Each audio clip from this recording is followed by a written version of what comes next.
Hello, everyone. Today is the last day of instruction for Unit 4. It will take place on February 2nd and February 3rd, which is a Thursday and a Friday. Going to provide a lot of review resources online for you for this unit since I jumped into teaching this about halfway through the unit. I hope that these recent lessons that I've given you have really prepared you, but I'm not sure what your experience was like before I came in as your teacher.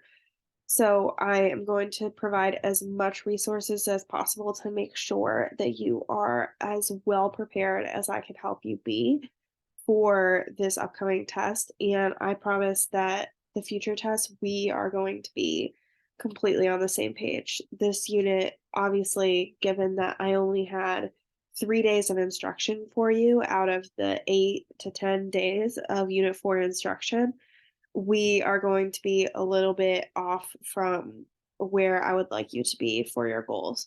I'll make a good review video for you. You'll have some review games to look at, your study guide, things to help you out to make sure that you are well prepared for this exam. And I promise that we will learn from how you do on this one and make sure that as I'm starting out Unit 5, it's going to be my first full unit with you. We are definitely going to make sure that you feel a lot more comfortable with the material on a day by day basis. And I'm really sorry that I wasn't here with you for the whole unit, but obviously that was completely out of my control. And I hope that you do as well as possible on this upcoming test. So I'm going to explain what we are doing for this lesson and give you some background info and resources here. Oops, so this was old dates. So, part of today's lesson, the topic is segregation and discrimination. You should have learned about this thing called literacy tests before. Think to yourself, try to remember what are literacy tests. Of course, pause if you need a second to think about that. Literacy tests were something that basically a form of discrimination. So we've got the grandfather clause that stated that if your grandfather voted in an election, then you were eligible to vote for in an election during this time period of the early 1900s. Of course, who would this discriminate against? People of color, because in at that time period, only white men could vote. So people's grandfathers likely did not vote if they were people of color. If your grandfather didn't vote, there is a possibility that you could still vote. However, you would have to take this thing called a literacy test.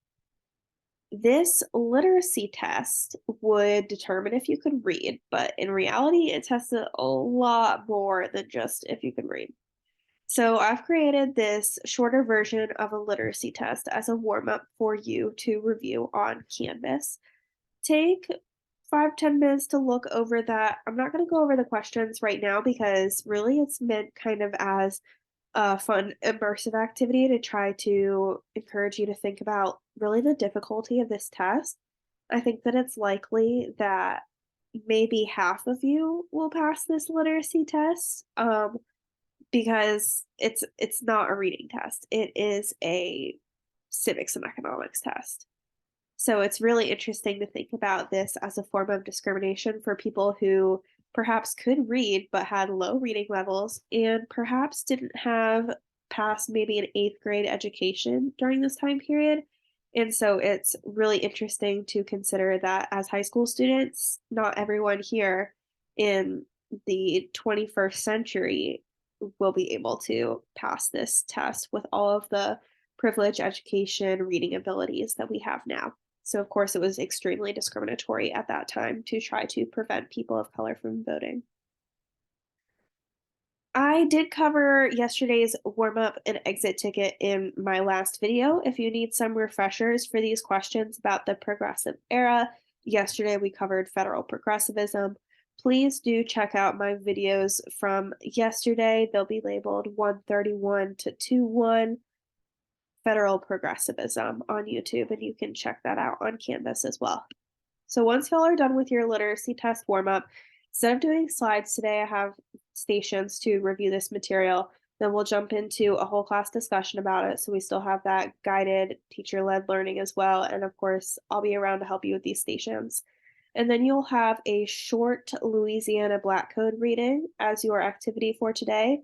And then I will give you your study guide so that you have some time to review that as well. You have a really short exit ticket, which is this essential question: how did racism affect equality and power in America? All right, for these stations, you will be assigned groups in class. For each station, you're going to read the information in the station, complete your guided notes, and then you will verbally discuss the discussion questions that are at the end of each section of the guided notes. So you have a certain number of people in your group. These are the assignments for each member of the group. I have your names listed on the board for your groups. So we've got the first name is going to be the reader. You're going to read the station information and the discussion questions aloud for your group. The second name will be the tracker. This person is going to ensure that everyone in the group participates in the conversation. The tracker notices, for example, Alejandro has not said anything. The tracker will say, Alejandro, what do you think about this question? The third name is the note taker. This person on their own paper is going to take notes for the group to capture the key information from your discussion. The fourth name will be the presenter. When we come back together for the class discussion, this person is going to use the note taker's notes, so the third person's notes, to answer the questions on behalf of the group. The fifth name is going to be the pacer. So this person will be watching the time to ensure that the group paces out the discussion appropriately in order to answer all the questions. I'll have a timer going on the board for you as well. And the sixth name is the starter. So this person is going to begin by sharing their thoughts for each discussion question. And sorry, I'm still recovering from the flu. And ask other students to build on the answer, disagree, bring up different points, call on somebody else to contribute to the discussion within your group. Your stations look like this. So the reader would read these things out, reading some information on segregation and discrimination. And then once you've read this, you'll fill in your blanks on your guided notes on here. And then you guys will discuss these discussion questions. The note taker is going to capture the main points.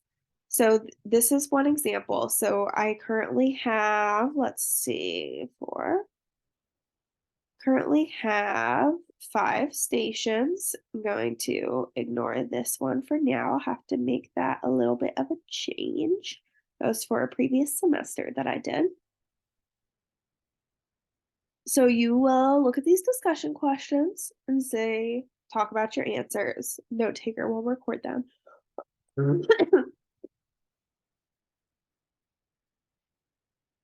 For example, here are some of the discussion questions at station 1. What was the 15th Amendment? What were poll taxes? What was the grandfather clause? What was segregation? And so those ones are all ones that you should know from prior lessons or from the reading directly above. This last one is kind of drawing on a connection to present day. What barriers to voting do some people still face today? So that kind of asks you to draw on your experience, on things that you know from the news, perhaps things that you know from civics and economics class. What barriers to voting do people still face today? You could talk about how some places require IDs, and that is not everybody has an ID. You could mention that sometimes voting locations are not on public transit routes, so therefore people would maybe face a limitation at accessing physically their polling site. You could say something like, sometimes people are homebound, which makes it difficult for them to go out and vote in person. Those are just a few examples. You could say sometimes people are working during all of the open poll hour times, and so that makes it difficult to go and access the vote. So we'll have a timer going to rotate to read through all of these. I'll be around to each of your groups to kind of guide your discussions, make sure that you're capturing the key information. I will say that Station 3, this Booker T. Washington and W.E.B. Du Bois, this is going to be a really important concept for you to know for your exam. Just scrolling through to see if there's anything else I definitely think would be something that could be seen as a little bit tricky that I want to make sure that you know. I think that the others you should be able to capture pretty easily and be successful with. All right, so once we have done that, you will go on to this Louisiana Black Code reading. You will read this instruction. You will have learned about black codes in the station. So, this is essentially a form of discrimination, a form of legalized discrimination. And then you will answer these questions. You're welcome to discuss them with your group or answer them individually about the black codes. If you guys have any questions about these, I am happy to discuss them with you. You're welcome to email me anytime. You're welcome to leave a comment on this video, whatever you need to do. This is really a student-paced day, not lecture from me, but I, of course, will be really involved in there to guide you with this. If you finish that early, I'll have your study guide up for you to be working on as well. And then I will give you your exit ticket to complete. And that question is going to be this: how did racism affect equality and power in America?